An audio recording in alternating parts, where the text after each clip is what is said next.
ऊ त जनता काम गर्ने हो।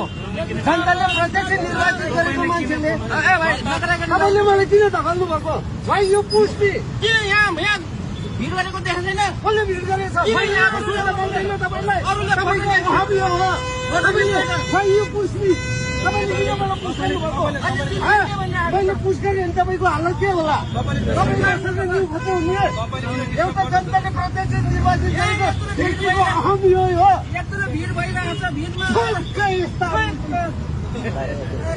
यत्रो भिड भइरहेको छ, पछाडिबाट आएर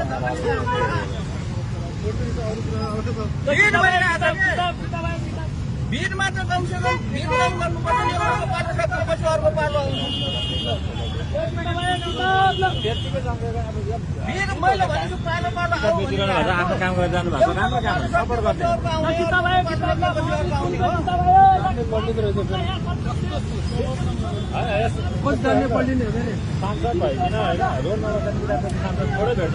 त्यही भनेको त नि, उहाँले त राम्रो तरिकाले आफ्नो तरिकाले बुझ्नु हो।